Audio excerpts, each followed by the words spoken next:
일단은 저기 알았어.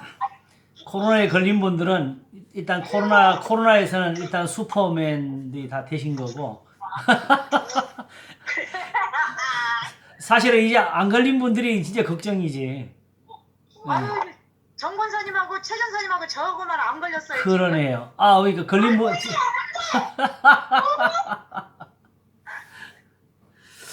자, 또 반갑습니다. 한 주일 동안 다 편하셨죠? 네. 예. 한번 기도하겠습니다. 하나님 아버지 감사합니다. 주의 인자심과 진실하심이 저희들에게 복입니다. 하나님이 오직 말씀의 참되심을 인하여서 세상의 구원자가 되셨으니 이는 저희의 죄에서 저희를 건져내심이라. 하나님의 아들이 친히 십자가에 달리셔서 우리의 모든 죄를 깨끗이 하셨고 이제는 저희를 돌이켜서 구원의 나라로 들게 하셨사오니 하나님이 친히 목자가 되셨습니다. 진리의 성령을 보내신 것은 저희를 하여금 이와 같이 하나님의 말씀들을 증거하시며 깨닫게 하시려고 하신 것입니다. 우리 하나님의 도우심이 있어서 오늘도 주의 나라의 은혜의 풍성한 것을 보게 하시옵소서. 감사하옵고 우리 주 예수 그리스도 이름으로 기도하옵나이다. 아멘. 아멘. 목사님. 예. 하기 전에 지난주에 그 로마서 8장 그 저기 3절 4절 예. 거기를 한 번만 더 설명을 해주셔야 될 것 같아요. 아, 예, 그럴까요?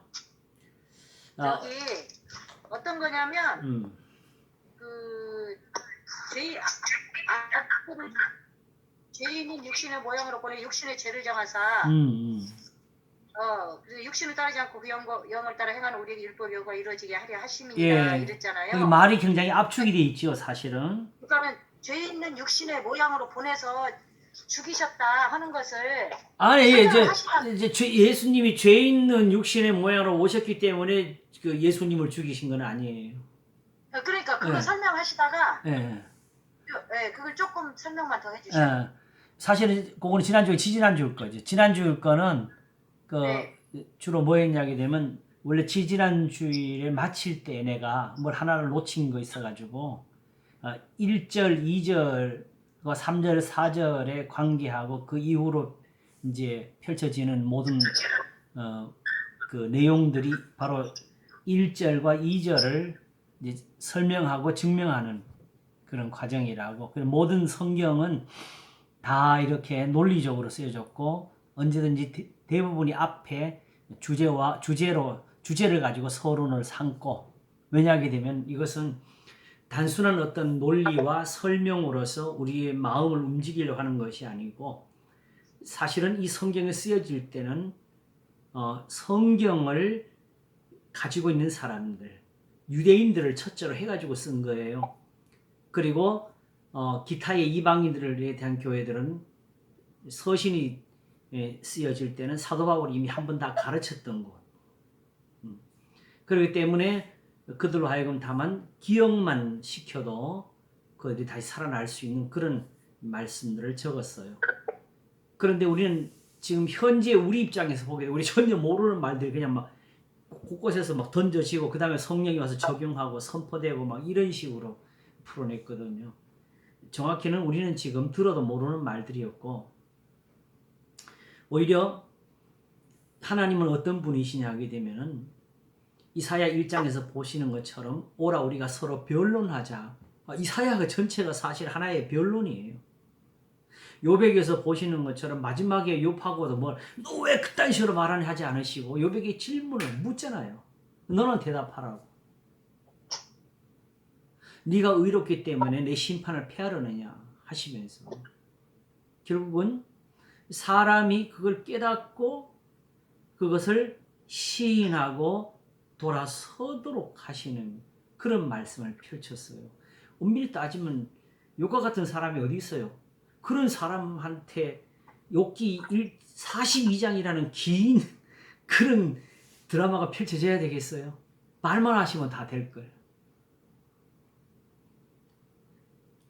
그와 같이 하나님이 사람을 만드시기를 그렇게 만드신 거예요. 흔히 우리가 말하는 영적 존재 아닙니다. 사람은 흙에서 만들어졌어요. 그리고 눈으로 보지 않고는 알 수가 없는 거예요. 그래서 유대인들을 꾸짖어 말씀하실 때에 소경이 소경을 인도한다 하셨어요. 그런데 이걸 잘못해가지고 선택까지 연관시켜서 저 사람들은 버리는 사람들이고 택한 백성들은 성령이 가서 다 뒤집어 준다고. 자기가 믿기도 전에 택한 줄 알고 이런 거짓말까지 지금 우리가 다 만들어냈어요. 그래서 이제 겸사해서 말씀드린 거는 제목을 내가 선포는 없다고 선포된 말씀에 선포는 없다. 다투시고 싸우신다. 결국 고린도전서도 보게 되면은 그런 식으로 그 사람들하고 지금 사실은 논쟁을 벌이면서 결국 마지막에는 마르나타를 쓰지요. 누구든 주를 사랑하지 않건 저주를 받을지어다. 그게 하나님이 그 하늘에서 그 자기를 보이시면서 내가 이렇게 하나님인데 왜 나를 모르냐 하고 꾸짖는 것이 아니었다는 거지요. 오직 그들의 행위가 악한 것에 대해서 하나님이 심판하신다는 것을 배워주시는 거죠. 하나님은 그걸 어떻게 할 수 있냐? 처음부터 그러셨으니까. 성경의 모든 곳에서 하나님이 그걸 보여주셨으니까. 그러므로 지금도 그 하나님 말씀대로 하게 되면 고린도 교회는 너 혼난다. 이렇게 쓴 게 고린도전서예요. 그리고 빌립보 교회는 너희 안에 착한 일을 시작하신 이가 그리스도 예수 날까지 이루실 줄을 확신하노라 하면서 쓴 편지거든요. 그럼 빌립보 교회는 어떤 편지를 쓰느냐? 결국 그들이 지금까지 잘 믿었다는 거고 바울에게 들은 대로 그대로 계속하면 된다고 쓰는 게 빌립보서예요. 그러므로 성경에서 선지자가 나오고 사도가 말씀을 전하고 서신이 쓰여진다고 하나님의 말씀이 더해지는 것은 없습니다. 항상 처음 맺히신 그대로 하나님을 보여주는 것. 그게 그들을 살리는 거고 돌이키는 거고 구원하는 겁니다. 그래서 이제 그게 크게는 로마서 전체에 서론이 있고 또 우리가 소위 이 장절을 구분해 놓은 것도 나중에 일이지만은 그래도 어느 정도 그 맥락을 해놓은 결과로 보니까 항상 앞절에 그런 식으로 주제를 던져놓고 그 다음에 그것을 증명하는 방식으로 써지는 것이 그게 서신이고 시편이 그러하고 실제로는 선지자들도 똑같은 그런 글을 적고 있습니다. 그걸 참고로 해서 성경을 보시면 되고 그거는 또한 우리 무엇을 가리키느냐? 나는 안 믿으라 하는데 믿어졌어. 이런 식으로 거짓말도 이제 다 버려야 되겠지요. 그리고 결국 이 하나님의 말씀이 이대로 전파되는 것이 그게 복음이고 이렇게 해서 나오는 믿음이 아닌 것은 믿음이 안 된다는 것을 보여주는 것이고 사람이 많이 모였다. 아멘을 잘했다. 그거 사실은 성경에서 말하는 믿음과 상관이 없는 거예요. 예를 들어서 이런 사람들 있죠. 자기가 막 그 기도하다 보니까 뭐 하나님의 음성이 들렸다든가 생각이 떠올랐다든가 성경 어디 몇 장 막 나왔다는 거죠. 그런데 그거 하면 상관없어요. 왜? 그렇게 얻어낸 성경 구절이 실제로 해석하면 되지 않고 적용을 했잖아요. 그렇죠? 지금처럼 우리가 하나님의 도우심 받아 해석을 하면은 전혀 우리가 알던 것과 다른 게 나오잖아요. 아침 설교 혹시 들으는지 모르겠는데 무소불능의 의미가 그런 줄 사실은 몰랐어요. 전지전능 무소불능 그냥 신학교에서 간단히 말하는 거예요. 하나님께 대한 신앙 고백의 첫째지요. 근데 전지는 항상 모든 것을 아시고 모든 것을 하시고 능력으로 이 전지전능 그런 천만의 말씀. 모든 것을 하실 수 있는 완전한 지혜라는 뜻입니다. 그래서 하나님이 지혜로우신 무엇을 하시나 하고 제가 그런 설교를 한 적이 있었는데 알고 보게 되면은 세상의 모든 것들이 바로 생각에서 나오게 되고 지혜에서 나오게 되고 특별히 요즘 지식이 제일 가치가 있잖아요. 그렇죠? 그와 같이 하나님이 지혜로우시다는 말은 지금 하나님이 우리한테 보여주시고 하시는 거는 말씀밖에 없어요. 정확히. 선지자들이 와봤자 선지자들이 보여준 거는 하나님이 보여준 적 없어요. 선지자들의 말이 나왔지. 듣기는 들어도 깨닫지 못하는 거, 보기는 알지 못하는 그 말씀이 나온 것 뿐이에요. 그런데 이 미련한 것이 하나님이 일부러 이렇게 아니 이것밖에 없어서 그렇게 하는 거예요. 그렇지 않으면 지금 당장 다 죽여야 되니까.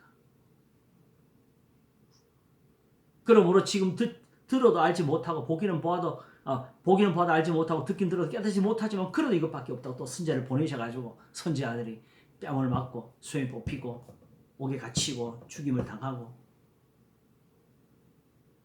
그래서 예수님 말씀처럼 선지자들이 예루살렘 밖에서는 죽는 법이 없느니라고 거기까지 예수님 말씀하시겠지요. 우리가 생각하는 선지자하고 다르잖아요. 선지자는 그냥 막 능력 파워 이거 해가지고 하나님 대신으로 말하는 사람들 그냥 다 그냥 저주하고 죽일 수 있는 것처럼. 그러나 오히려 선지자들은 고난의 사람들이었습니다. 엄밀히 따지면 이스라엘의 멸망에 보낸 사람은 예레미야잖아요.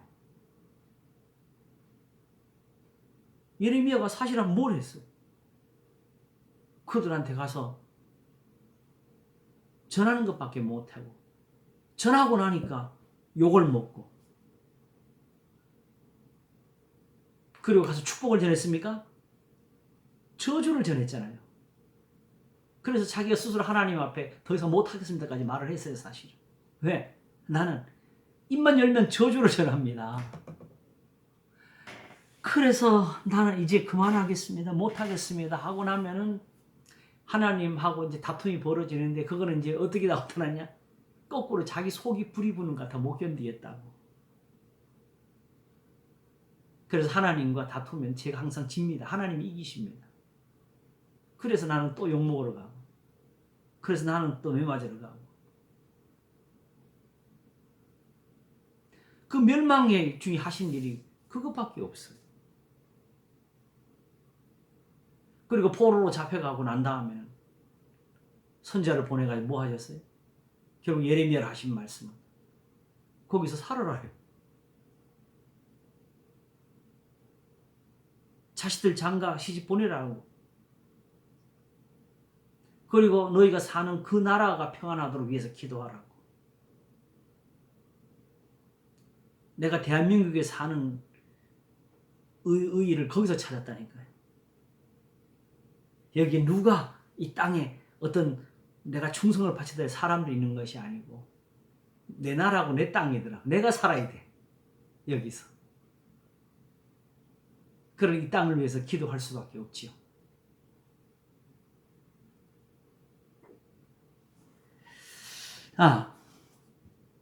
그러므로 또 사도들도 그렇게 보내셔. 사도가 막 엄청난 능력을 행했지만은 옥에 갇힐 때 군대들을 향해서 하늘에 불을 내렸습니까? 사도 바울이 고린도후서에서 말할 때 그 받은 그 고난이 얼마나 커요.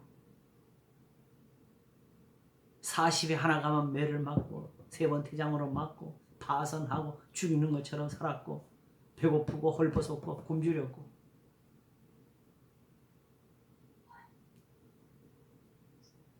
사도가 그거밖에 못한 거잖아요. 그럼에도 불구하고 하나님께서 각 처에서 또 큰 이적과 기사를 행하게 하신 것도 사실이요. 그러나 그럼에도 불구하고 사도 자신은 결국 그렇게밖에 대우를 못 받았고 그런 것을 했음에도 불구하고 결국은 마지막에 바울을 따르던 처음에 함께 있던 사람들이 지금 하나도 없고 아시아에 있던 사람들이 다 버렸고 그렇게 디모데후서가 마지막 써지지요.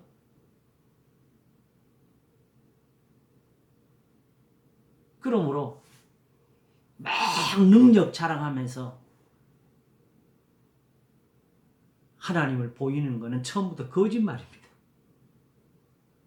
왜냐하면 이 세대는 그런 하나님의 능력을 볼 수 있는 세대가 아닙니다.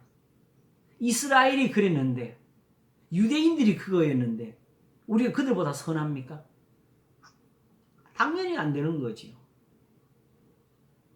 오직 하나님이 큰 능력을 보이실 때는 이제 오늘 하다 보면 그 본문이 다시 나오는데 이사야 63장에 말씀한 것처럼 출애굽 때예요.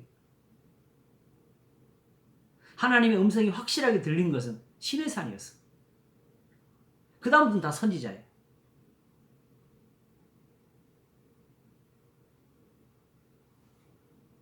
그래서 부자와 나사로를 말씀하실 때 부자가 죽어서 지옥의 불에서 고통하면서 나사로를 품고 있는 아브라함에게 그 나사로를 우리 집에 좀 보내달라고 했잖아요.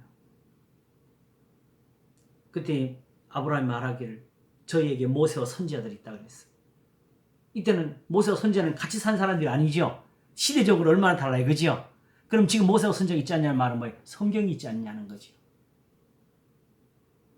그랬더니 그 부자가 말하기를 나도 모세와 선지자들 듣고도 이 지경 됐다는 거예요.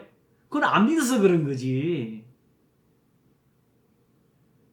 그러므로 죽은 자 가운데 살아난 자가 있으면 들을 것이며 했더니 아브라함이 대답하기를 모세와 선지자들에게 듣지 아니하면 죽은 자 가운데 살아난 자가 있을지라도 듣지 않을 거라고 했어요.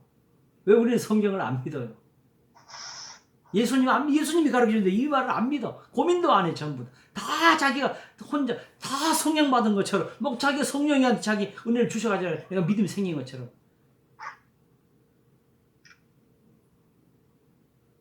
지금 이제 성경을 보지만은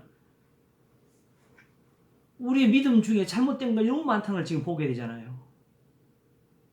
믿음은 들음에서 나며 들음은 그리스도의 말씀으로 말미암아내요. 이게 정답이에요. 그리고 로마서에서 이제 그걸 풀면은 그 그리스도의 말씀은 바로 구약 성경이라고, 율법이라고. 그리고 우리는 배울 때 율법에서 제사가 폐해져야 되는 증거를 찾아야 돼요. 받아야 되고요. 아시겠죠? 율법에서 어떤 그 상징적인 해석을 해가지고 피는 뭐 십자가, 기름은 성령 이런 식으로 거짓말하는 것이 아니고 직접적으로 예수님을 믿어야 될 증거를 우리가 율법에서 가져야 되지요. 그래서 너희가 성경에서 영생을 얻는 줄 생각하거니와 이 성경이고 내게 대해 증거하는 것이라는 예수님 말씀을 우리가 깨달아야 돼요. 그 말씀 무슨 뜻이냐? 모세를 믿었다면 또 나를 믿었으리니 그러나 그의 글도 믿지 않거든 어떻게 내 말을 믿겠느냐. 성경 외운다고 성경하는 거 아니에요. 그걸 잘 풀려서 멋진 설교했다고 성경하는 거 아닙니다. 결국은 기록된 대로 우리가 해석한 대로 되는 게 아니고 기록된 대로 가는 거예요. 여기서 꼭 한마디를 해야 되는데 사실은 이제 신학 공부한 사람들은 제 말을 들으면 굉장히 비웃을 거예요. 지금 성경이 이게 원본이 어디 있냐? 사본이고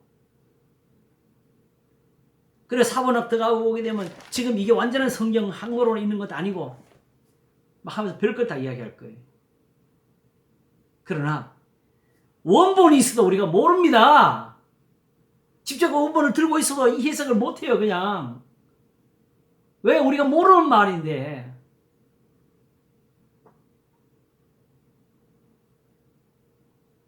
그리고 하나님을 우리가 믿고 말을 합시다.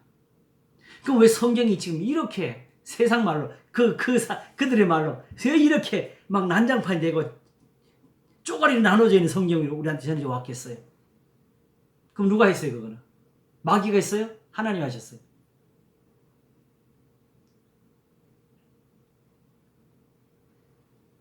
생사하복이 하나님 손에 있잖아요. 마귀가 혼자 할 수 있는 게 뭐가 있어요? 이런 것이 다 하나님의 뜻에 있었고 사단의 도전에 있었고 그렇게 이렇게 됐을 때 그러니까 하나님 그러니까 이제 성경까지 어렵겠지 하시고 다른 계시를 주시느냐? 천만의 말씀이죠. 이것밖에 없어요. 선지자들을 보내셔도 그것밖에 못 하셨는데 그러므로 오히려 조항하는 성경이라도 남은 게 이것밖에 없어요. 이것 붙들고 하나님 앞에 묻고 답을 찾아야 여기서 찾아야죠. 그런 식으로 지금 이 성경에 대해서 불안감을 나타내고 또 해석이나 번역을 이게 다양한 각도로 할 수 있다고 말하는 사람들은 결국 자기가 뭘 알고 하는 게 아니라 결국 자기가 잘못된 것을 가리려고 그런 것이고 자기가 세상에서 그걸 이익의 재료로 가지고 있던 걸 그걸 지켜가려고 하는 것이고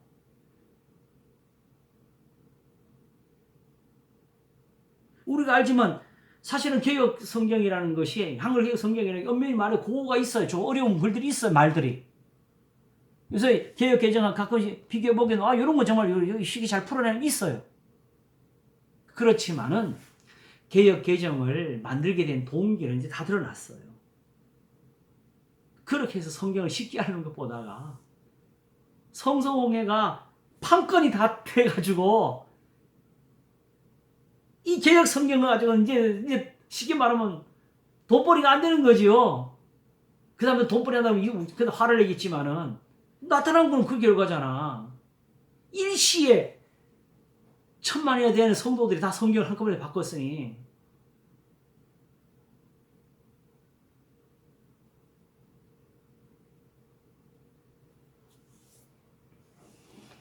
그렇다고 번역이 썩 잘 된 것도 아니고 곳곳에 드러나는 거는 기득권을 옹호하기 위한 자기들에게 유리한 해석으로 번역해 놓은 게 눈에 보여요. 제가 영어를 공부할 때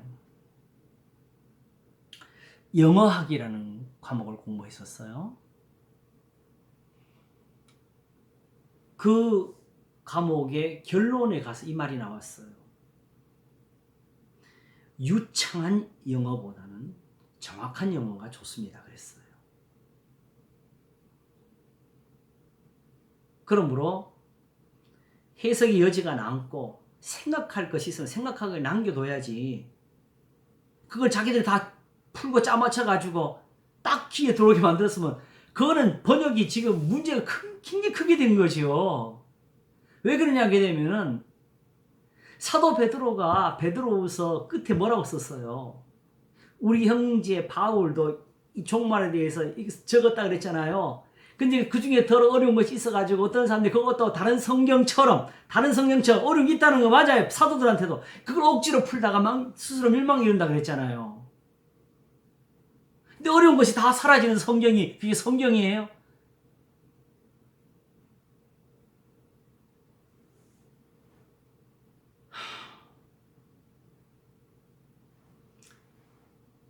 그러므로 그냥 기록을 던져놓고 어느 순간에 감동이 딱 와가지고 오는 그런 깨달음을 하나님이 주시려고 하는 것은 아닙니다. 본질적으로 이게 기록된 것을 가지고 믿게 하시고 깨닫게 하시고 이대로 우리를 살리려고 하신 거지요. 물론 그러므로 우리 지금 한 것이 이렇게 모든 사람이 이렇게 다 완전하게 다 각자 풀어가지고 하느냐 그거는 문제가 달라야 아시겠지요. 그러나 소경을 인도하고 있을 때에는 둘 다 구덩이에 빠진다고 했잖아요.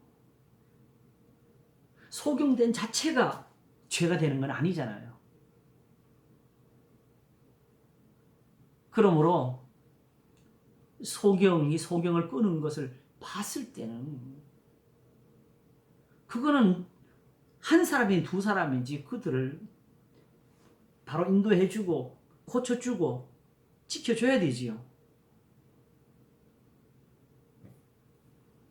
그러므로 적어도 말씀에 대한 노력은 지금 우리가 하는 것처럼 이걸 최소한으로 해야 된다고 생각합니다. 이거보다 더 잘하면 훨씬 더 좋을 거고. 항상 간절한 마음으로 받고 그것이 그러한가 하여 성경을 보는 그 노력, 애씀이 필요한 것입니다. 하나님이 말씀하시면 그냥 딱 들어오는 것이 아니고 우리는 그 말씀을 받아서 이것이 그러한가, 과연 무슨 뜻인가 살피는 그게 필요한 것이 성경입니다. 그래서 어떤 분하고 최근에 또 대화를 할 때 그랬는데 제자리에 그 말을 했어요. 의심하는 거하고 의문은 다른 거다. 의심은 뭐냐? 하나님이 계시면 왜 이래 하는 거고, 의문은 하나님이 계시는데 이건 왜 이럴까? 성경이 하나님 말씀인데 왜 이럴까? 이런 거는 딱 믿음이에요. 아시겠죠? 하나님 말씀이 왜 이런 게 좋겠냐고? 이거는 불신앙이죠. 그 차이를 지금 모르고 그냥 쉽게 불신하고 가는 사람들이 너무 많습니다. 아침에 참 그 설교를 거기다가 풀 줄은 나도 몰랐는데, 이사야가 화로도 나여 나는 망하게 되었도다. 나는 입술이 부정한 백성이요 입술이 부정한 백성 중에 거하면서 만군의 여호와이시 왕을 배웠으면 그 문제가 욥에게 오니까 진짜 확실히 잘 드러나네요. 주신이도 여호와시요 찾으니도 여호와시니 여호와의 이름이 찬송을 받으실지니라 한 것은 성경이 기록하기를 입술로 범죄치 않았다 그랬어요. 우리가 하나님께 복을 받았은즉 화도 받지 않겠느냐 할 때는 그거는 입술을 잘 지킨 거였어요. 그것도 범죄치 아니한 거였어요. 그럼 결국 친구들과 다투다 보니까 어느덧 29장에 와서 자기의 순전함과 그동안 하나님 앞에 자기가 하나님 믿었고 순종했다 다 말하면서 마지막 30장을 넘어가는 이제 보니까 그러나 하면서 이제는 내게 이런 고난만 임하였구나 하게 됐대. 여기서 멈추는 게 필요했던 거죠. 결국 사단이 처음부터 노린 것은 욥이 하나님께 저주할 겁니다 였어요. 그렇죠? 근데 그 욥이 그걸 안 했잖아요. 입술로 범죄한다는 게 얼마나 큰지를 사람들이 모른다고. 욥과 같이 말할 줄 모르는 것은 항상 입술로 지금 죄를 짓고 있다는 거예요. 그러니 지금 우리 입술이 부정함으로 말하면 얼마큼 더럽겠어요. 저는 단순히 입에서 나오는 거 악한 말로만 생각했는데 야고보서 4장에 말하는 것처럼 선을 알고도 행치 않으면 죄인이라가 거기까지 가네요. 이제 보니 아직도 이 구분이 안 가는 사람들은 이제 두려워해야 돼요. 욥의 새 친구들처럼 말하고 싶은 사람들은 하나님께 혼날 겁니다.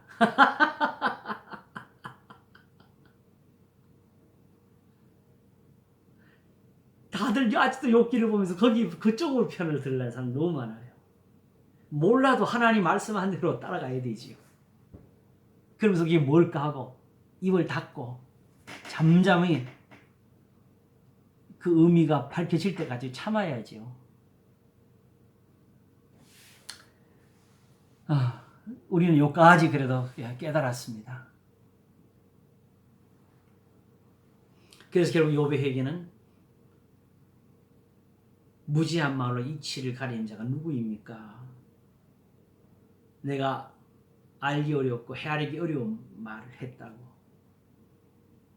이제 내가 하나님 앞에 더하지도 덜하지도 않겠다고. 내가 묻겠으니까 대답해 달라고 하면서 귀로 들었더니 눈으로 뱀나이다. 이 말이 무슨 뜻이에요? 그 29장에서까지 자기가 지켜온 것이 그것이 확실했다는 거잖아요. 그랬으면 이제 제가 얻은 결론이지만은 거기서 멈춰가지고 그러므로 하나님 아직 날 버린 거 아니다. 혹시라도 친구들이 말한 죄가 있으면 어떡해요? 그거 모르잖아요, 사실은. 그러나 하나님이 지금 진짜 죄를 하나도 안 지은 사람 찾습니까? 아니면 우리 죄를 깨끗게 하시려고 우리를 지금 부르신 겁니까? 결국 욥의 그 은혜도 욥의 죄를 씻고 있었던 거예요. 그러니까 욥이 바로 아들들의 생일에 돌아오면 번제를 드렸잖아요.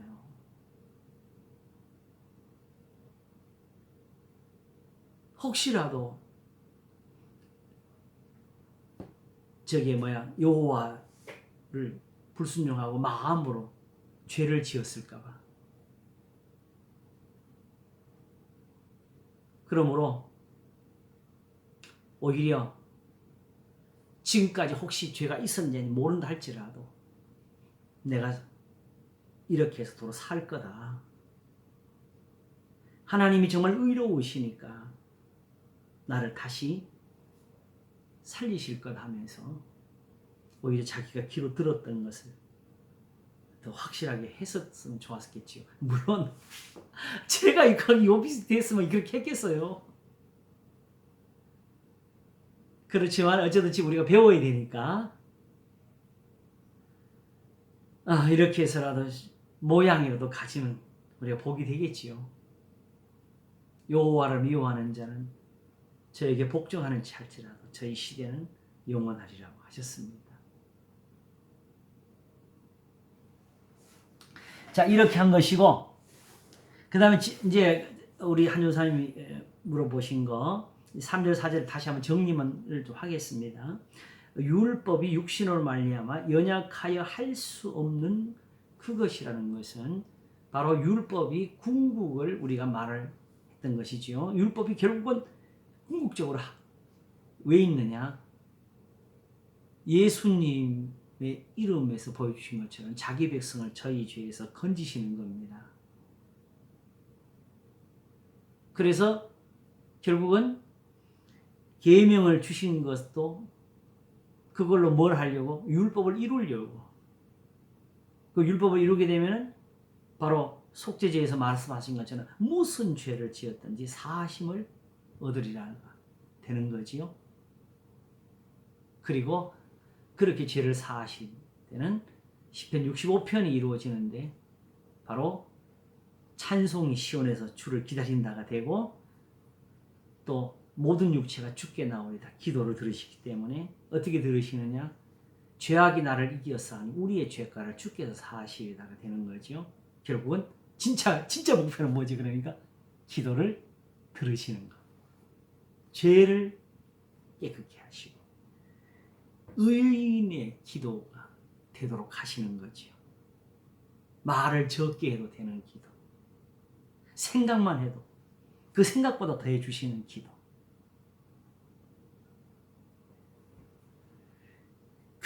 그것이 바로 율법이 원래 할 일이었는데 그래서 이제 결국은 율법의 최종 목적지는 사실은 제사에 가 있었던 거예요.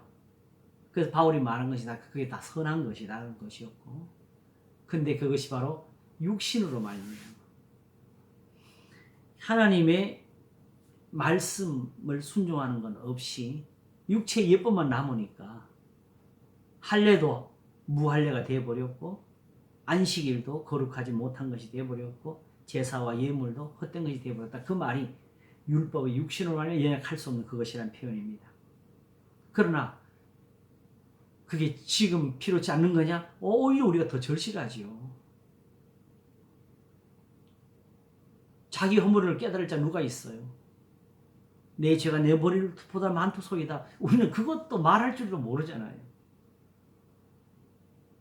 요한일서는 말씀하기를 우리가 빛 가운데서 행하면 예수 그 아들 예수의 피가 우리를 모든 죄에서 깨끗게 하실 것이요.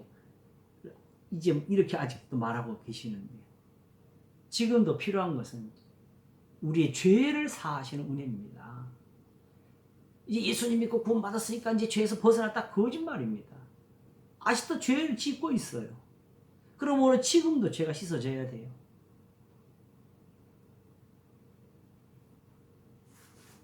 단순히 교회 잘 나오고 새벽기도 안 빠지고 예배 잘 드렸다고 그렇게 의로워지는 건 아닙니다. 예배는 하나님이 사실 우리를 양육하시는 은혜에 속하는 거지요. 이런 깨달음이나 또 그 깨닫고 그 깨달음에 대해서 순종하고 거룩하게 하시는 양육의 은혜가 되는 것이고 그 자체가 의로움은 아닙니다. 만일 그렇게 하게 되면 바로 유대인들의 제사나 예물과 다름이 없어지게 되지요. 그러면 바로 로마서 11장에 말씀한 것처럼 참감로 나무 원가지도 아끼지 않으셨는데 돌감로 나무 너일까 보냐? 이게 우리한테 오는 거지요. 이런 것은 뭐 굳이 해석할 필요도 없는데 이게 안 들어오는 거지 우리한테 지금 눈이 가려져 가지고 이런 것들이 바로 보기는 보아도 알지 못하면 듣기도 깨닫지 못하는 거지. 이건 오히려 말이 어려운 거하고 또 다른 오히려 눈앞에 분명히 보이는 것조차 이렇게 돼 있다고. 근데 그것도 제가 그 신학교를 거치고 그런 걸 가르치는 사람을 통해서 들을 때는 다 그걸 덮어요. 덮어가지고 좋게 우리가 귀에 듣기 좋게 다 풀어가는 이런 식으로 지금 해석이 가고 있더라. 있는 그대로가 안 돼. 그것은 아까도 지적했지만은 신학자들이 말한 것은 만약 성경에서 사원적으로 문제가 생겨 거기 무슨 문제가 얼마나 생겼겠어요. 그런 데서. 더군다나 제일 중요한 게 있어요. 오늘 이사야를 이거 준비하다가 이사야 본문을 오래전에 본 본문을 봤는데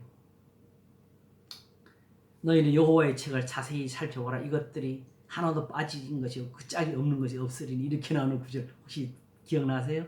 근데 그걸 가지고 성경은 다 짝이 있다고 한국만 말하면 그 반대되는 게 있다고 요딴 식으로 또 거짓말들 해야 되네. 거기서는 그 말한 게 아니고 그 예루살렘을 향한 저주, 이스라엘 유다 땅을 향한 그 저주에 대한 내용이 이게 선지자가 지금 혼자서 막 화가 나가지고 퍼부는 소리가 아니고 내가 하는 이 말이 율법에 가면 그대로 다 있다 이 말을 하는 거예요.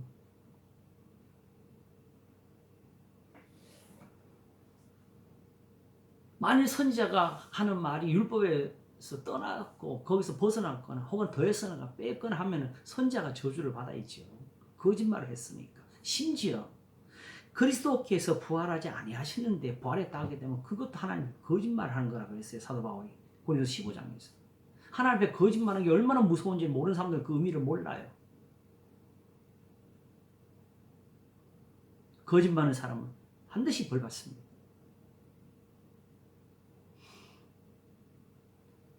이스라엘의 산파들이 이스라엘 여자가 아기를 낳으면 남자 아기 낳으면 죽이라는 그 말은 거역하고 왕 앞에 가서 거짓말을 해가지고 이스라엘 여자들은 왕이 일을 시켜서 아주 튼튼해가지고 가기 전에 다 낳는다고. 이건 거짓말 아니에요. 오히려 거기 있는 말을 그대로 전하지 못하는 게 거짓말이에요. 라합이 거짓말했잖아요. 이스라엘 정탐을 숨겨주고, 그치요? 그걸 거짓말하려고 그러는 거 아니에요. 오히려 거기 기록을 보면서 거기 또 말을 시비를 걸고 혀를 제갈 먹이지 못하는 그런 것들을 두고 거짓말하는 거라 그런 거예요. 성경에 있는 대로 모든 걸 다 믿어야지요. 거기에 무슨 사원학적인 문제가 있어요. 라합이 안 숨겨줬는데 숨겨줬다 거짓말한 거예요? 그건 거짓말인 거 어떻게 알 수 있어요? 다른 성경에 모든 성경에 그게 다 증거물이 또 있잖아요. 그래 제일 중요한 거는 여기 짝이 있어 북한이가 여기는 아니네 이런 거는 해석 자체가 잘못된 거예요. 그런 거는 성경에 없어요. 그러므로 우리가 해낸 해석이 성경에 어디 가서도 그게 부딪히는 게 없을 때 그 해석은 완전한 거예요. 그렇게 증거를 갖는 거죠. 그걸 제가 이제 정면 해석하기 위해서 처음에는 문법적인 해석, 그 다음에는 역사적인 해석. 제가 그 역사적인 해석은 문맥에 가져왔고, 그 다음에 신학적인 해석이란 말이에요. 그 신학적 해석은 신학적인 어떤 그 자료들, 고고학적인 자료들, 혹은 교리, 이걸 말하는 게 아니고 성경 자체. 그 말이 맞다는 걸 성경이 다른 어디 가든지 그게 다 맞으면 그게 맞는 거예요. 그걸 말하는 거예요. 그 중요한 거는 항상 사도가 하는 것처럼 말을 냈으면 뭐가 나와야 돼? 기록된 바가 나와야 되는 거예요. 이거 그거 같지 않느냐. 근데 이런 거 하나도 없이 소위 존신학자라는 사람이 이딴 식의 말을 하면 안 되죠. 뭐라고 그러냐. 예수님 이름으로 기도하는 거 가지고 하나님은 예수님 이름을 좋아한다고. 그래서 꼭 기도할 때는 예수님 이름으로 해야 되는데 우리는 기도를 잘못하는데 왜? 한마디 할 때마다 예수님 이름으로 기도합니다 해야 되는데 맨 마지막에 붙여가지고 앞에 있는 기도는 하나님이 들을까 말까 고민을 한다는 이런 식의 말들. 이런 망령이 있어요. 성경 구절 하나도 이용도 없이 자기 혼자 생각하고 주장한 거 가지고 자기가 마치 하나님 대리자인 것처럼 성경에도 없는 말들 가지고 스스로 자기가 조지신학자라고 하는 사람이 있었어요.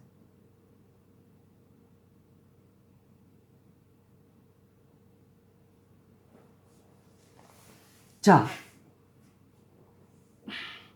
그러므로 이제 이거 많이 하던 거 항상 그쪽으로 가게 되네, 그죠?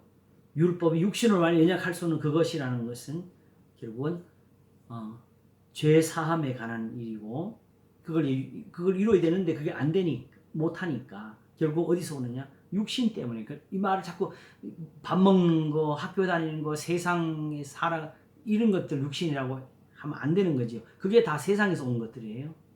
그 사람들은 다 세속을 떠나가지고 기도원에 들어가야 거룩한 줄 알아. 그래서 급하면 그냥 보따리 싸는 게 최상인 줄 아는데 그건 전부 잘못된 겁니다.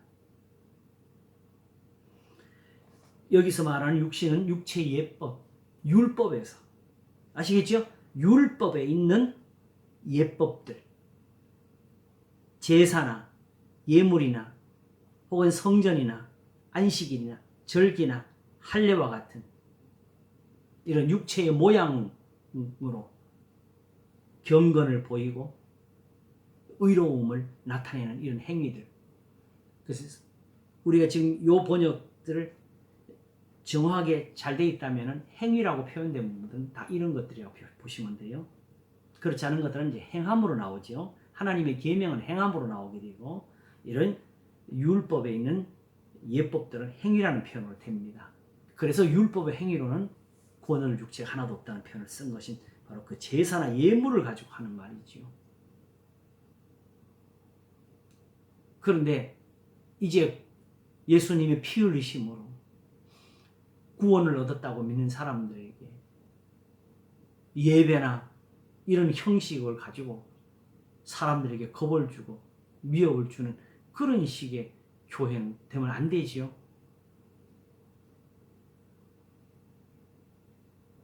교회 나오는 건 항상 기쁨이 돼야 되지. 교회 와서 오히려 거꾸로. 실제로는 성경이 말씀하는 그 죄가 아닌 죄가 그냥 항상 마음에 당겨져 가지고 실제로는 하나님을 두려워하지 않을 때에서 두려워하고 두려워해야 될 때에서는 오히려 두려워하지 못하는 이런 신앙들. 이거 하면 안 되죠. 고쳐야죠.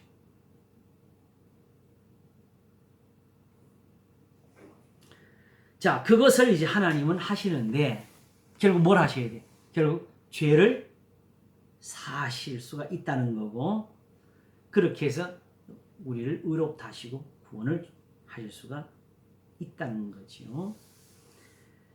곧 어떠냐, 죄를 인해서, 본질 시작이 여기입니다. 아시겠죠? 이 죄 때문에 아무것도 안 되니까 결국 와서 예배 잘 드려라, 기도를 잘해라, 이런 거 하시려고 온 것이 아니고, 죄를 인해 유대인들의 저 사망에서 건져내려면 저들을 죄에서 건져내는 것이다 해가지고 오셔서 바로 죄 있는 육신의 모양으로 보내셔가지고, 그러면 이제 할례자로 왔으니까 할례자의 삶을 살아야 되는데, 그걸 다 정죄하시고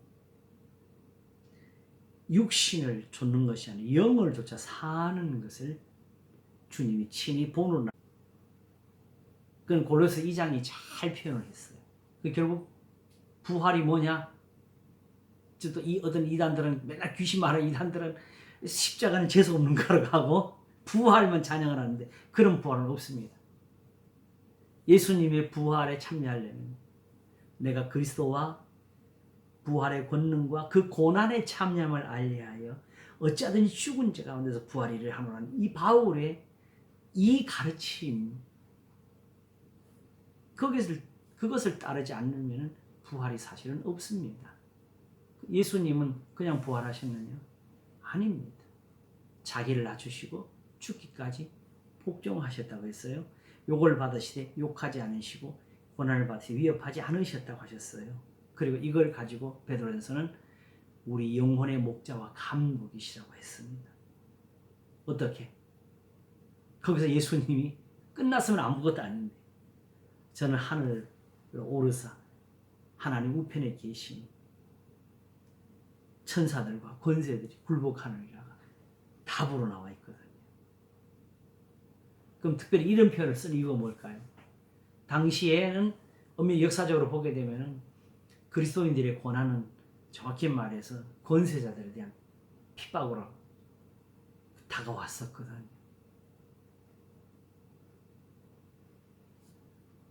근데 그걸 이기신 분이 바로 예수님이셨어요. 그들이 죽였잖아요. 권세를 가지고. 하나님은 살려내셨잖아요. 이 표현이 우리가 어디 가서 죽으라는 소리하고 또 달라요.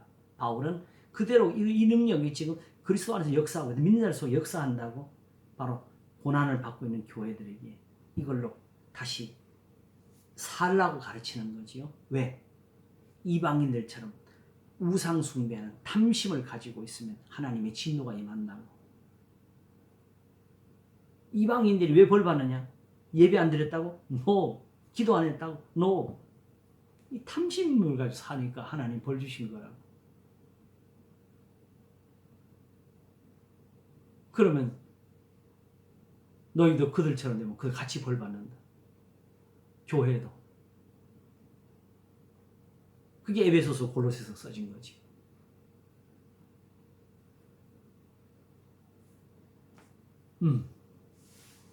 그래서 그 영을 조차 행하는 우리에게가 되는 거지요. 율법의 요구를 이루어지게 하려 하심이라 해서 이렇게 해서 뭐가 이루어져요? 율법 요구를 좀 뭐가 되지요? 바로 1절이 나오는 거지요. 그러므로 이제 그리스도 예수 안에 있는 자에게는 결코 정죄함이 없나니 이는 그리스도 예수 안에 있는 생명의 성령의 법이 죄와 사망의 법에서 너를 해방하였습니다. 표현들이 어려워서 말만 하면 헷갈려요. 다툼이 나와요. 근데 생명의 성령의 법은 사도 바울이 말하는 것은 바로 예수님 믿는 거고 하나님의 계명을 가리킵니다. 이제 지금 이거 어디서 나왔어요? 자기를 사망으로 갖고 한 게 뭐예요? 죄였잖아요. 그치요? 그러나 이제 이 죄에서 건짐이 되면 다 의롭게 되는 거지요. 근데 그게 바로 뭐였어요? 탐심 때문에 그랬다 그랬잖아요. 근데 그 탐심을 알려주는 게 뭐예요? 율법, 계명. 그리고 이제 깨닫고 보니까 바울이 유독 왜 하나님의 계명 중에서 탐심을 가져 썼을까요? 간음도 말할 수 있고 살인도 말할 수 있고 도둑질도 말할 수 있는데 또 흔히 잘못된 사람들은 설교에서 탐심만 나오면 그냥 반지 내놔라 그러고 그렇죠? 탐심이 악의 부분이기 때문에. 탐심은 원래 계명에 가면 마지막입니다. 사실은 따지면요. 10계명의 첫 계명이 10계명의 서론이 되고요. 그 주제입니다. 주제를 항상 서론으로 던지고. 그러면 하나님을 섬기려면 이렇게 하라고 이제 뒤에 이제 2계명부터 나오는 거예요. 아시겠죠? 그리고 그 모든 것을 하나에 담아 먹어야 되냐? 탐심은 뭐라 하냐? 이웃의 것을 탐하지 말라 했어요. 이웃의 아내나 이웃의 물건이나 이웃의 아내 탐하면 뭐예요? 그게 간음이지.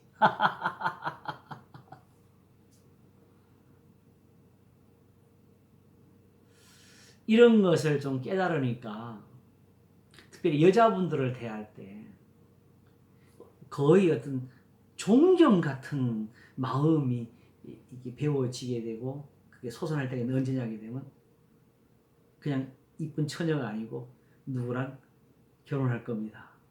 약혼했습니다. 이러는 순간부터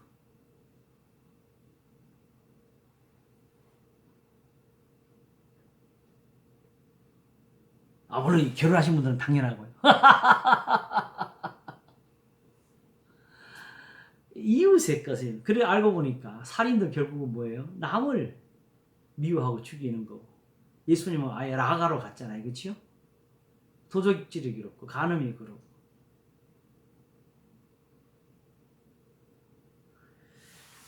거짓 증거도 내 이웃을 해하려고 법정에서 한 거짓말을 말한 거였어요. 두세 증인의 입으로 말마다 정창케 하라 했잖아요. 그것까지 써먹은 게 누구예요? 아합이잖아요. 이세벨이 그 포도원 뺏어 주려고 증인을 두 사람인가 세워가지고 말하는 두 사람의 증인이 있다고 하면서 돌을 쳐 죽여버렸잖아요.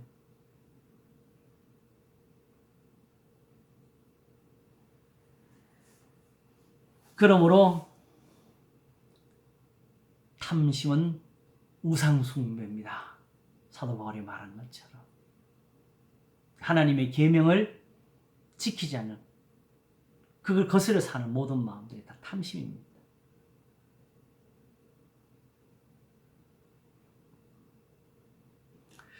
마태복음 5장에서 볼 때에 음행한 연고 없이 아내를 내어버리면 저로 간음하게 하니요 내어보낸 여자에게 장가드는 자도 간음함이니라 했잖아요. 그렇죠?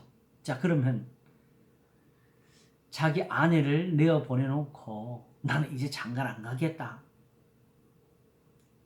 이랬으면 조금 한마디라도 이제 변명할 게 있는데 그놓고 다른 여자한테 또 장가를 가?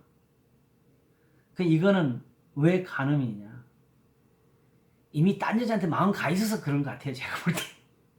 아내가 필요하면 왜 아내를 내보내겠어? 예. 그러므로 이런 일을 행하면서 성전에서 제사하며 자기는 의롭다고 남을 정죄했으니 제가 볼 때는 주로 오히려 그 보수적인 어떤 그 교리나 신학을 가진 사람들이 오히려 그런 일을 많이 하는데 어떤 그 정말 하나님 앞에 죄를 짓는 것이 아닌데 단지 자기들이 가진 그 신학적인 생각에 배치된다고 그걸로만 가지고 남을 공격하는 사람들이 되게 많아요. 그건 악입니다. 왜냐하면 그런 사람들은 실제로 자기가 죄를 짓는 것은 탓하지도 않잖아요. 거기만 죄가 있으니까.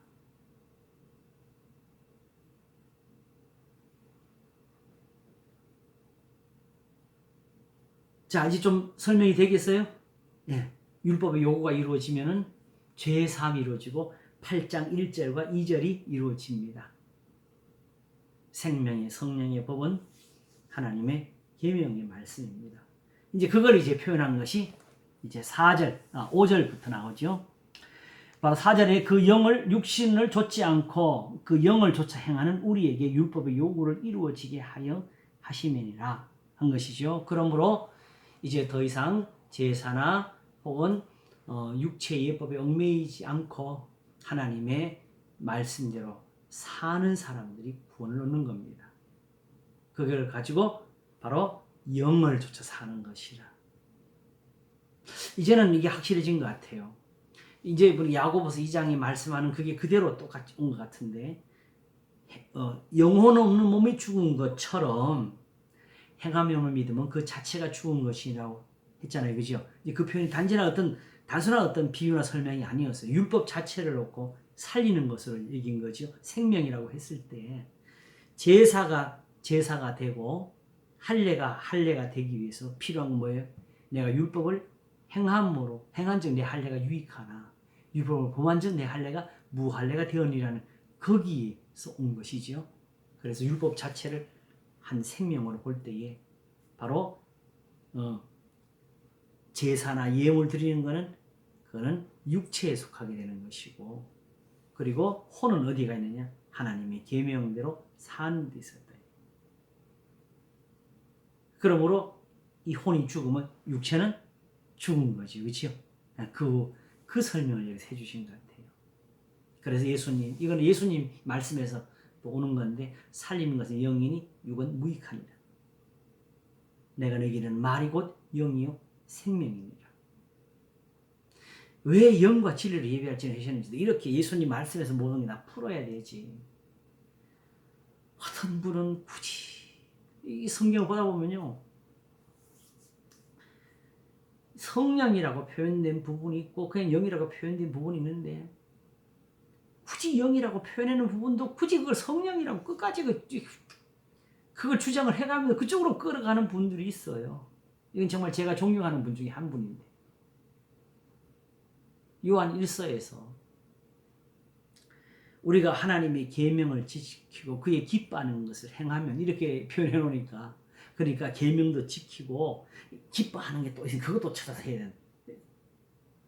결국은 자기가 그동안에 가르쳤던 대로 여전히 그 육체에 매여 있는 신앙들, 기도 많이 하고 깊은데 기도에 빠져 들어가는 거, 그거 하나 설명하려고 굳이 그 말을 그렇게 나눠 버린다고.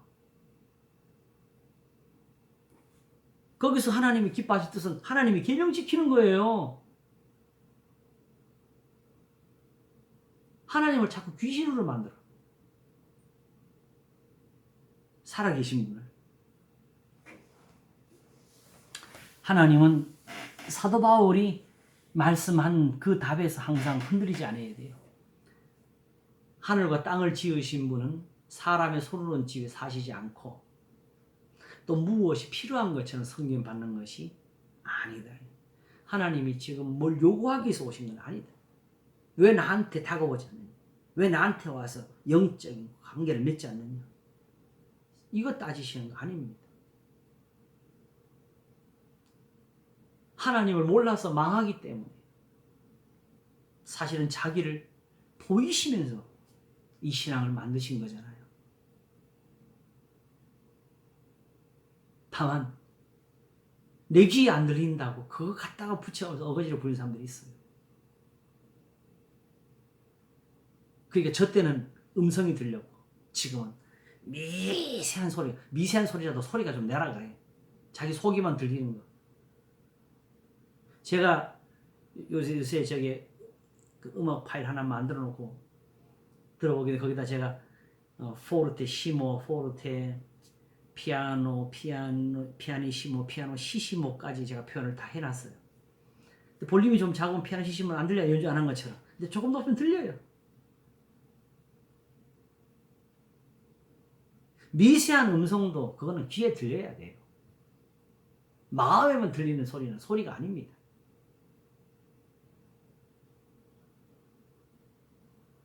그리고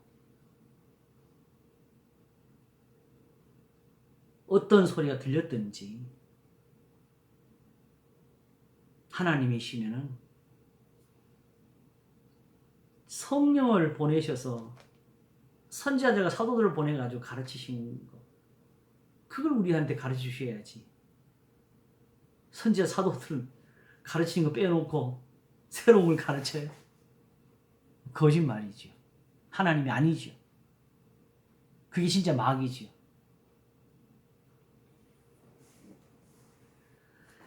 자, 그래서 율법의 요구가 이루어집니다. 그러면 이제 이 부분 이제 설명해 갑니다. 5절. 육신을 조는 자는 육신의 일을, 영을 조는 자는 영의 일을 생각하나니. 그 육신을 조는 자는 항상 육신의 일만. 어떻게 재물을 더 늘릴까? 기도를 어떻게 더 많이 어떻게 하면 더 잘하지? 사실 예수님 제자들이 예수님께 우리의 기도를 가르치셔서 하면서 하신 분, 누가복음에는 주기도문이 그렇게 나오잖아요. 그죠? 그런데 그 제자들이 묻는 대로 따지면 예수님 실제로 예수님 주기도문이 기도에 들어갑니까?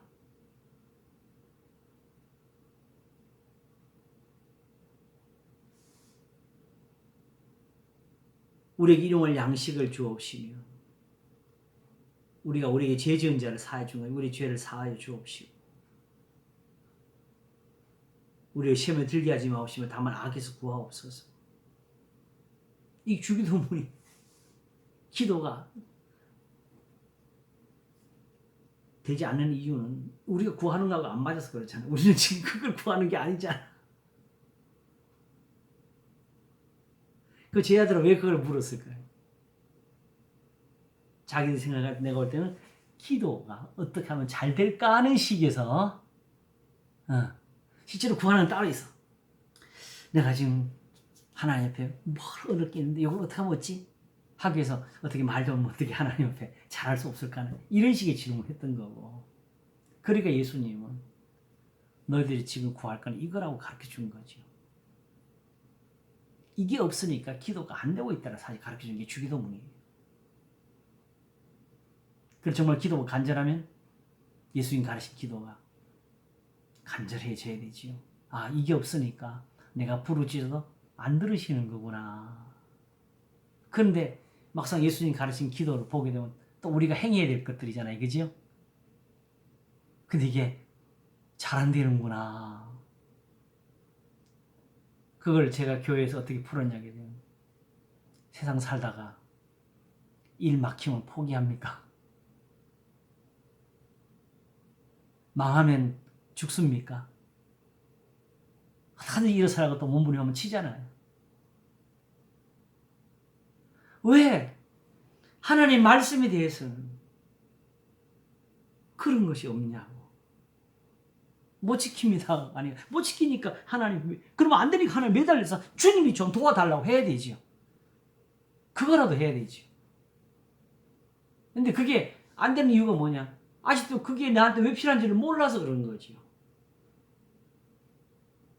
그게 없으니까 기도가 다 막혀 있는 거예요. 금식 기도 소용없습니다. 철학 기도 소용없습니다.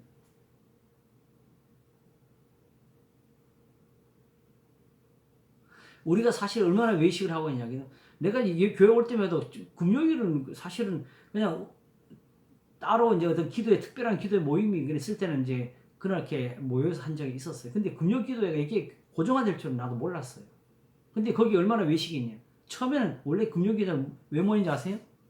철학 기도회 하려고 모인 거야. 밤새도록. 저는 그렇게 했어요. 밤샜다고요. 같이 교인들하고. 근데 그때마다 이런 걸 다 몰라가지고 밤새도록 성경 찾으면서 또 기도하고 또 성경 보고 성경에서 기도하고. 저희도 밤 많이 샜어요. 예. 근데 이제는 오히려 그걸 이제는 금요 철화는 없어져 버리고 금요 기도회로도 바뀌어 버렸어요.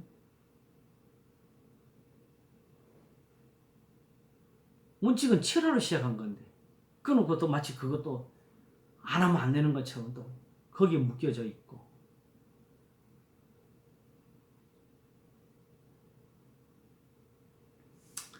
에휴.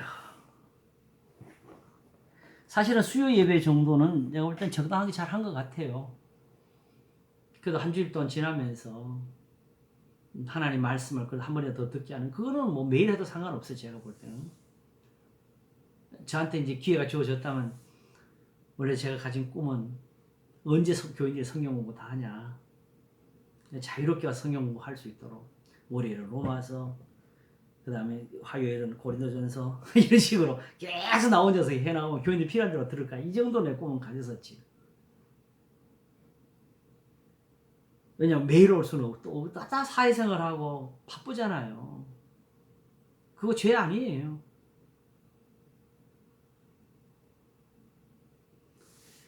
다만 조금 더 선한 노력을 해서 좀 더 선한 것을 우리가 채우는 것이고, 또 믿음을 더해가는 것이고, 그런 것이죠. 자, 보겠습니다. 그러므로 이제 요거는 이제 풀어지죠. 육신을 저는 육신의 일을, 영을 저는 영을 생각하는데, 문제는 이게 왜 문제냐? 육신의 생각은 사망이고 영의 생각은 생명과 평안이라고 되는 거예요.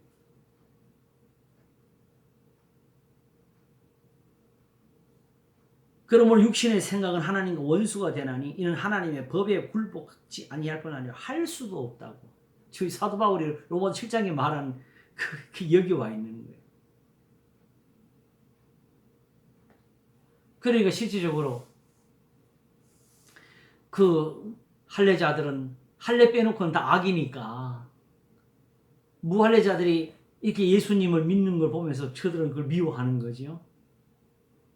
또 먼저 믿은 그리스도인들이 예루살렘에서 오히려 얼마나 선을 행했어요.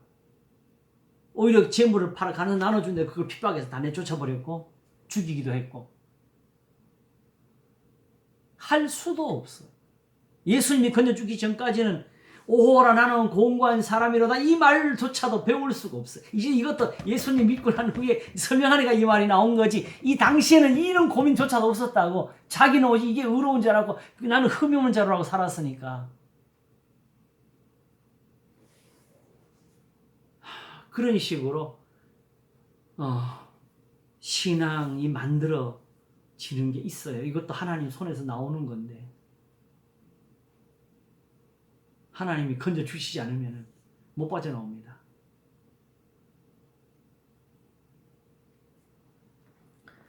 육신에 있는 자들은 하나님을 기쁘시게 할 수 없습니다. 자, 여기 성경이 묘한 게요. 그동안 이제 보게 되면 또 이런 노력도 많이 했어요. 마치 죄라는 것이 어떤 다른 인격체가 있는 것처럼, 아시겠죠? 바울의 표현 때문에 그래서. 네. 사망도 다른 인격이 있는 것처럼. 그러나 죽이기도 하시고 살리기도 하시는 건 누굽니까? 하나님이셔요.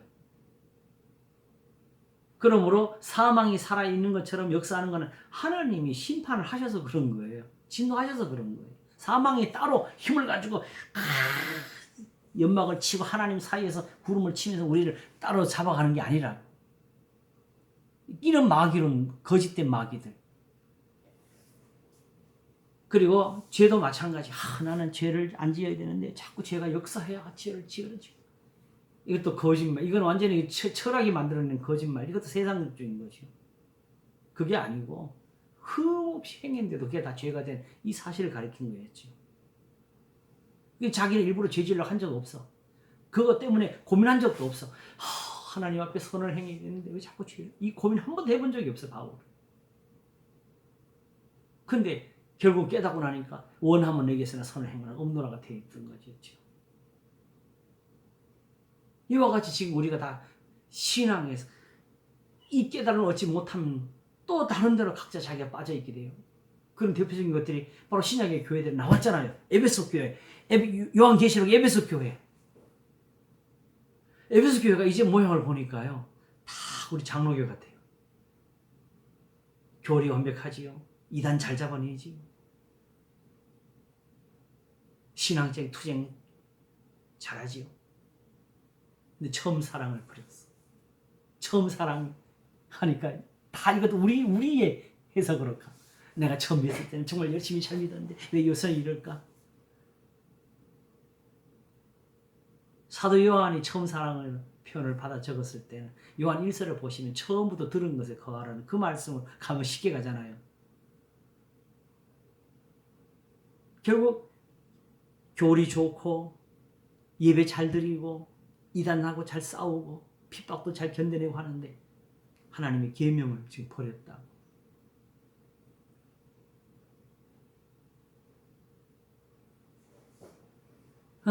싸움은 자기하고 하는 거지. 오직 성령이 가르치는 것은 죄와 싸우라고. 믿음의 선한 싸움을 싸우라. 그걸 이단자들이야 믿지 않는 사람들하고 싸우라는 소리가 아니에요.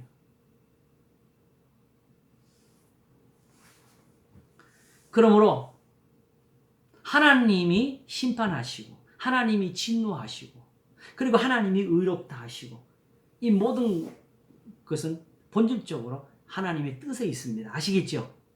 네. 그러므로 기쁘시게 할 수 없느니라는 표현이 사실은 진짜 답입니다.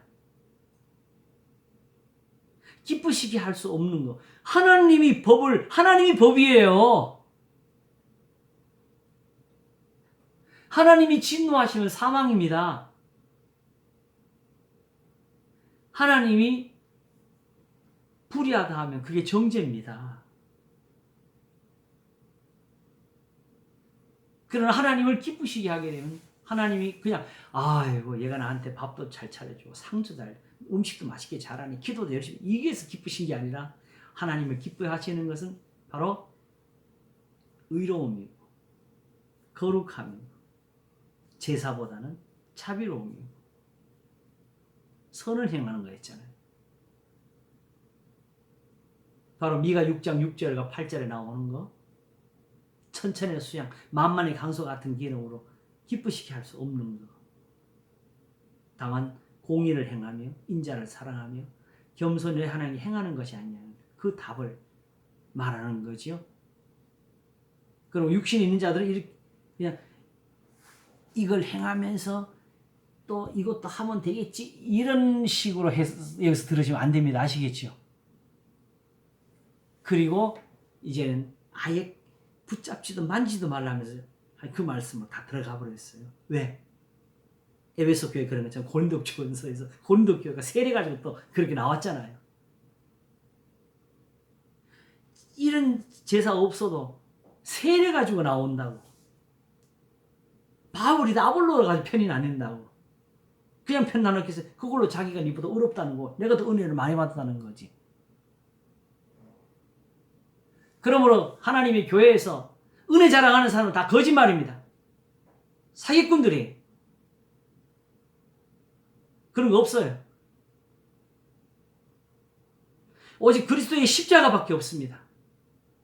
십자가의 도가 멸망하는 자들 어리석은 것이요 구원하는 우리에게 하나님의 능력이 됨이라요. 이게 로마서에는 생명의 성령의 복으로 나와 있고 영을 쫓음이라고 나와 있는 것이죠. 자, 이제 이 답을 이제 9절, 그러니까 10절에서 이제 냅니다. 원래 오늘 여기를 좀 중심하라 그랬는데, 그래도 어느 정도 일단 짚고 가겠습니다. 만일 너희 속에 하나님의 영이 거하시면 너희가 육신에 있지 아니하고 영에 있나니. 이거 참 중요해. 자, 내가 영에 속했느냐, 육신에 속했느냐, 이걸 뭘로 구분하느냐를 가르쳐 주는 거죠. 만일 너희 속에 하나님의 영이 거하시면 너희가 육신에 있지 아니하고 영에 있나니. 와, 이걸 어떻게 이러면 또, 자, 여기서 중요한 게 있어요. 그러면 이 순간 갑자기 앞에 있는 말 다 사라지고 하나님의 영이 어떤 거지, 내한테 있으면 성령이 계신 거지, 이런 식으로 풀면 이게 맞아요, 안 맞아요? 또 틀린 거지요. 이 앞에 말을 이렇게 오히려 받아온 것도 아니고 오히려 앞에 말에 대한 증거를 내준 겁니다. 그러니까 그럼 뭐 어떤 사람, 하나님의 영이 있는 사람 어떤 사람들이에요? 육을 좋지 않고 영을 쫓는 사람들을 가리키는 거죠. 근데 왜 이걸 이 편을 했을까요? 자, 고단편 한 번 더 보세요. 이렇게 하면서 자, 만일 너희 속에 하나님의 영이 거하시면 너희가 육신에 있지 아니하고 영에 있나니 누구든지 그리스도의 영이 없으면 그리스도의 사람이 아니라 또 하나님의 영 말하다가 갑자기 또 그리스도의 영으로 딱 넘어가 버려요. 그럼 뭐 어떡하라고? 영이 몇 가지나 있어야 돼 지금 우리 속에. 하나님의 영 플러스 그리스도의 영 더하기 성령.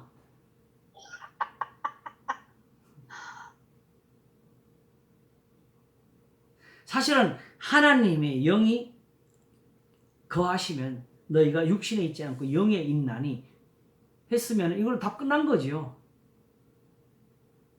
그렇죠? 근데 왜 여기서 다시 이걸 그리스도의 영이란 말 또 와닿겠어요? 하나님의 영을 우리가 또 모르잖아. 하나님의 영이 어떻게 생겼는지 만져봤어요. 느껴봤어요. 누구든지 자기 속에 있는 영이 성령이라고도 증거를 한번 내봐. 이렇게 생긴 게 성령이지.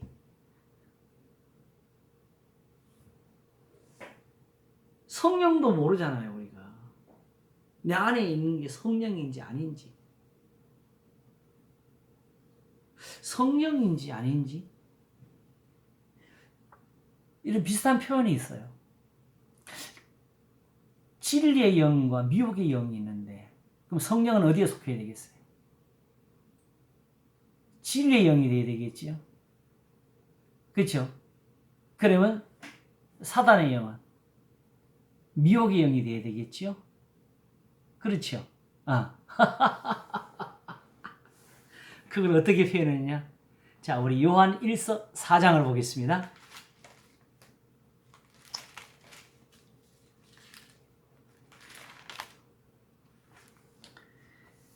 악한 사람들은 아예 지금 사도들 자체도 구분해가지고 요한의 예수하고 바울의 예수가 다르다까지 말을 해요. 진짜 나쁜 사람들이에요. 지옥 갈 사람들이에요. 4장 1절부터 보겠습니다. 사랑하는 자들아 영을 다 믿지 말고 오직 영들이 하나님께 속하였나 시험하라. 이렇게 하라고 했잖아요. 그죠? 어떻게 시험해요? 항상 첫 절은 주제입니다. 아시겠죠? 이제 어떻게 시험하느냐? 많은 거짓 선자가 세상에 나왔음이니라 하나님의 영은 이것으로 알지. 이제 가르쳐 주잖아요. 곧 예수 그리스도께 육체로 오신 것을 시인하는 영마다 하나님께 속한 것이요 예수를 시인하지 아니하는 영마다 하나님께 속한 것이 아니니 이것이 곧 그리스도의 영이니라. 이것도 그렇게 어려워요. 예수를 아니 다들 예수님이 주님이라고 시인하면서 자기가 성령 받았다고 하잖아요.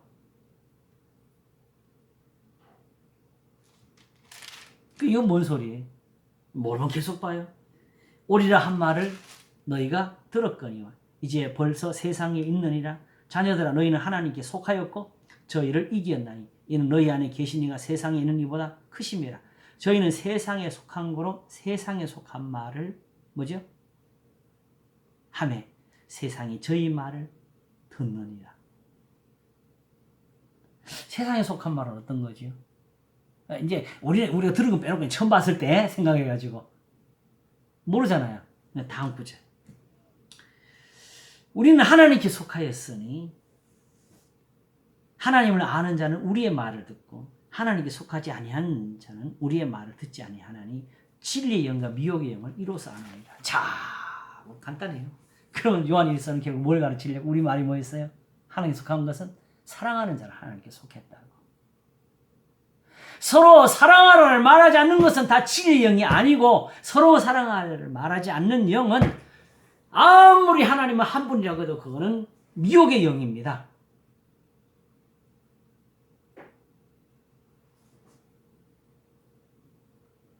그러므로 너희 속에 하나님의 영이 거하시면이라는 말은 뭘 가리키는 것이냐? 이것 어떻게 우리가 알아요? 구약의 성경이 하나님의 영이에요. 여기서 표현할 때는 율법이 하나님의 영이라고. 왜? 바로 이사야 63장에서 그들이 출애굽하는 그 광경에서 하나님의 신이 그 가운데 있었다고. 바로 모세가 하나님 앞에서 선지자가 되고 그들에게 말씀을 가르치는 그 순간을 하나님의 영이 그들을 인도하고 있는 순간이라고 했어요.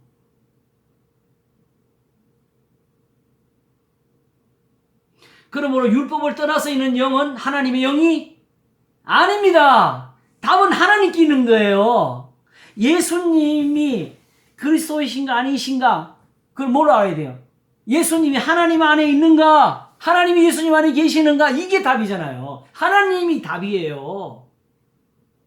그걸 근거로 해서 예수님이 그리스도이신 줄을 알고 믿는 거지.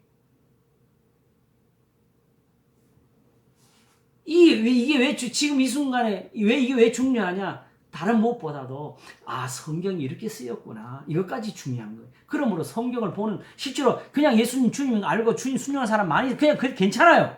그러나 문제는 그것만 갖고 있으면 약해요.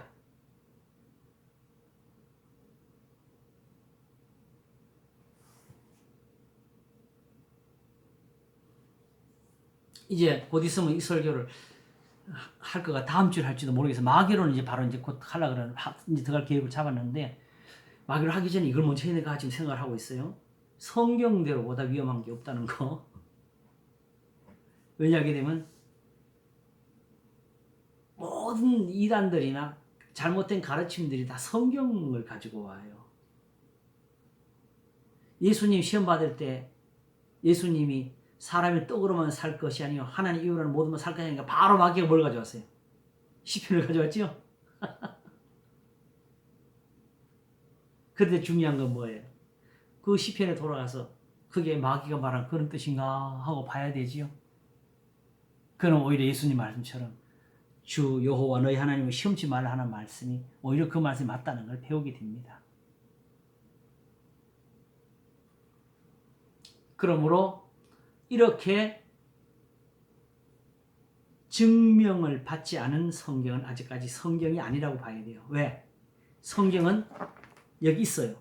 그렇지만은 우리가 이 성경을 펼치고 보는 순간에 이미 그 성경은 성경이 못 돼요. 왜?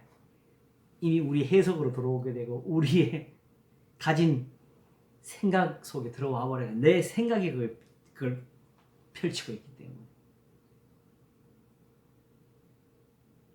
그래서 저는 언제 한번 그 레포트 하나 쓸 때 그런 걸 썼어요. 그거는 신학에 쓴 게 아니고 방송대학교 철학교에 썼는데 객관으로 가야 된다. 결국 객관은 어디 있느냐? 내 자신을 주관해서 건져내는 거다. 그랬거든요.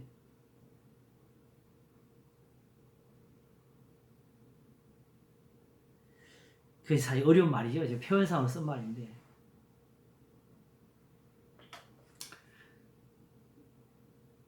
그러므로 반드시 그것이 그러한가까지 한 후에 그때 적용도 하고 그 뜻을 가지고 살기도 하고 가르치기도 하고 하는 거 해야 됩니다. 아직도 성경을 많은 사람들이 이렇게 보고 있을 거예요. 특별히 가르치는 사람들. 뭘 가르칠까 하고부터 시작해서 성경에서 자료를 얻어내는 이미 그래 되면 성경이 안 들어옵니다. 그냥 성경을 보고 싶어서 성경이 알고 싶어서 궁금한 게 있어서 그래서 최소한 이 정도 봐야 그래도 성경이 보여집니다. 그리고 성도들에게 필요한 것은 목사가 말 잘하는 설교가 아니고 1만 마디의 방언보다도 깨달은 5마디의 말씀을 한 것처럼 바로 이 성경의 말씀이 필요합니다. 자, 그러므로 하나님의 영이 답입니다. 아시겠죠? 성경이라. 여기 하나님의 영은 바로 율법을 가르치는 영. 계명을 가르치는 영인데 이 하나님의 말씀, 이 하나님이라는 이 글자조차도 유대인들에 의해서 이게 우상처럼 변해버렸어. 세상신이 되어버렸다고. 그러므로 중요한 것은 하박국이 그랬죠. 여호와는 어디 계신다고? 그 성전에 계시니 온천하는 그 앞에 잠잠할지라 그랬죠. 그렇죠. 근데 그 성전을 예수님이 이제 헐어버리라 그랬어요. 그 예수님, 하나님 어디 계실 거예요? 예수님 안에 계신다고. 그러므로 이제 하나님의 영은 어떤 영이냐? 그리스도를 시인하는 영.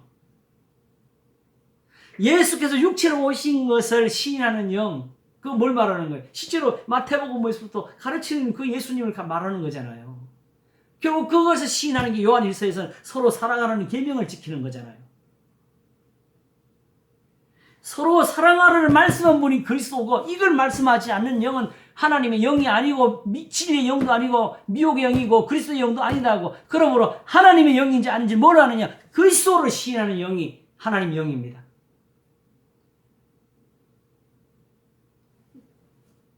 하나님이죠. 그러니까 이제 참 하나님의 영이 어디 계시냐를 표현한 것이 그리스도의 영이라는 말이 되는 겁니다. 아시겠죠?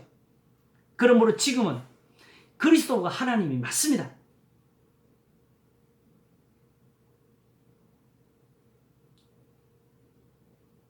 아버지와 나는 하나님이라 하셨기 때문에. 그러니까 그리스도의 영은 이제 진짜 하나님의 영을 구분해주는 하나의 단서로 이제 등장하는 것입니다. 아시겠죠? 그러니까 영이라 그러니까 또 영도 지 맘대로 또 해석을 하니까. 문제는 하나님의 영이 계시냐? 율법이 지금 너한테 가르쳐지고 있니? 이 말 묻는 게.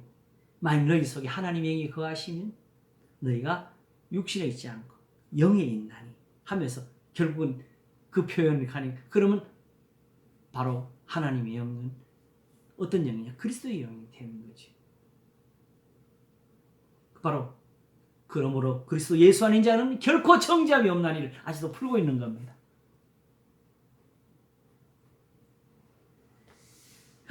만일 지금 우리가 아무것도 몰라. 그런데 모세가 살아있어. 그래서 모세가 시내산에서 하나님께 받은 진리로 가르치고 있어. 나는 하나님 눈으로 보지 못했지만 그 모세를 믿고 따른다면 우리가 지금 하나님 앞에 종의 영을 얻을까요? 자유의 영을 얻을까요? 자녀의 영을, 자유하는 자연의 영을 얻지.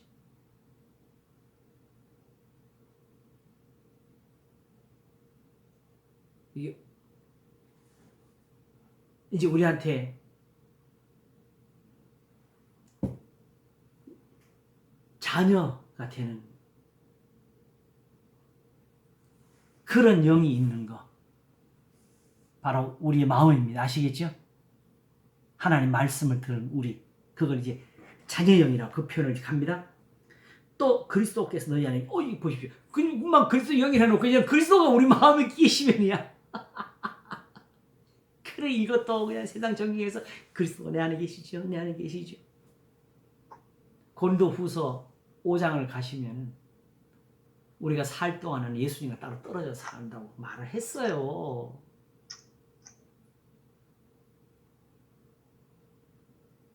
왜 이렇게 거짓말들을 만들어내요?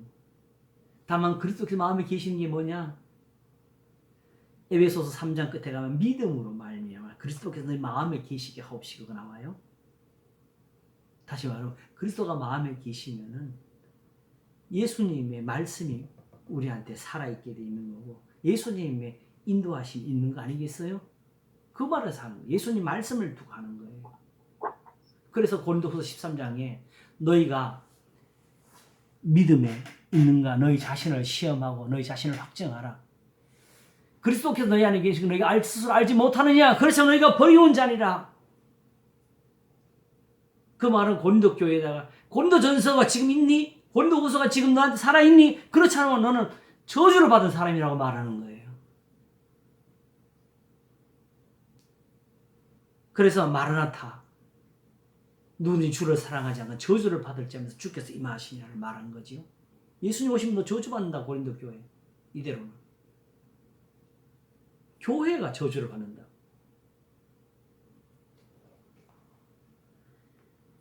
예. 목사님 10시 예. 반이 다 예, 이제 돼가네요. 마칠까요? 요거만 네. 정리할게요. 이제 일단 한번 보고. 그래서 10절에 또 그리스도께 너희 안에 계시면이라. 요 말에 구절을 받은 거 아시겠죠?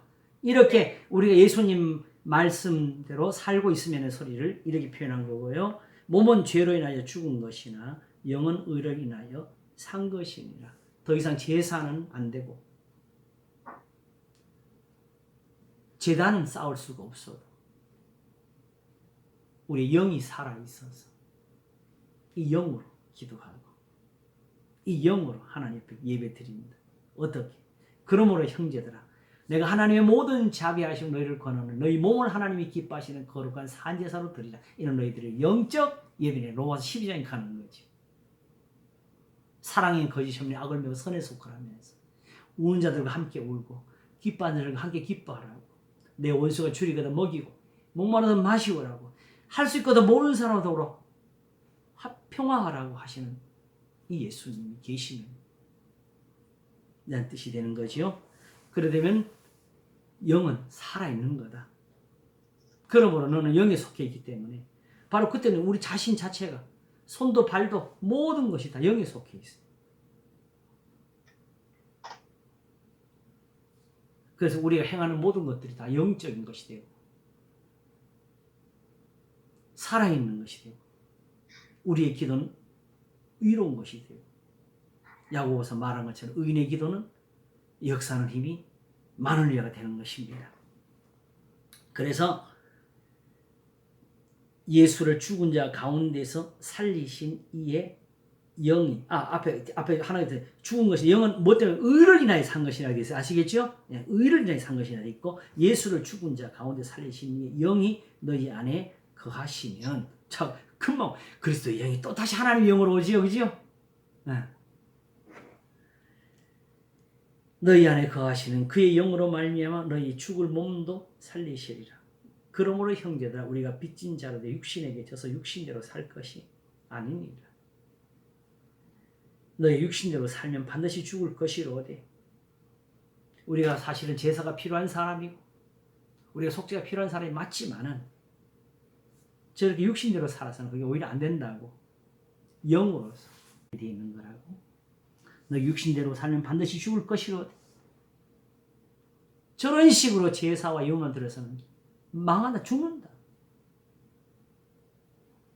영으로서 보면 행실을 죽이면 살리니 하면서 이 모든 걸 받아가지고 무릇 하나님의 영으로 인도를 받는 그들은 곧 하나님의 아들이라.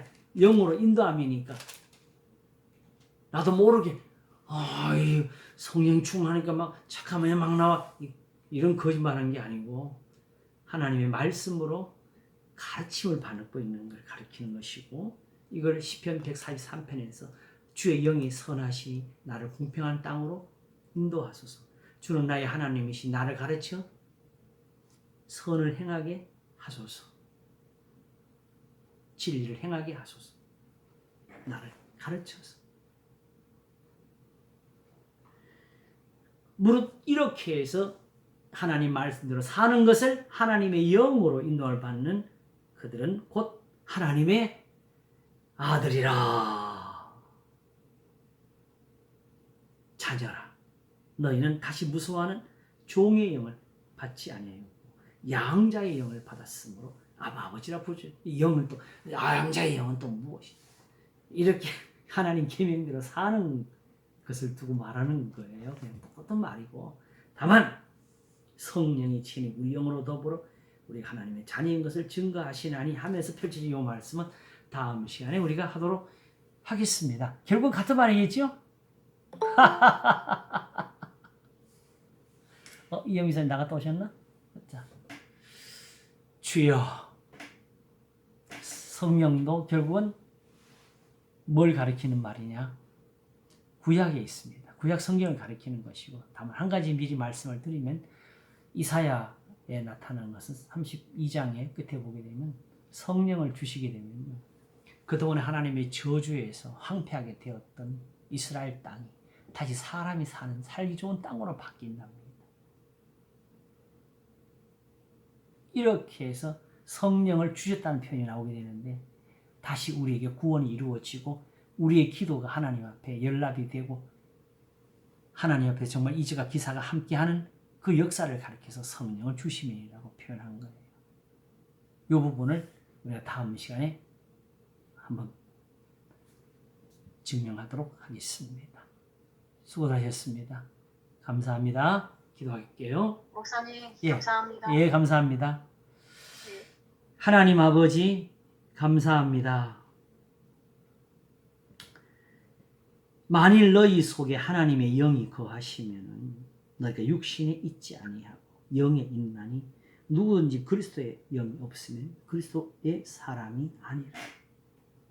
영들이 다 하나님께 속하였나 시험하라고 하셨으면서 오직 세상에 속한 것을 말하는 것이 아니고 하나님께 속한 말을 하는 것인데 사랑은 하나님께 속한 것이라고.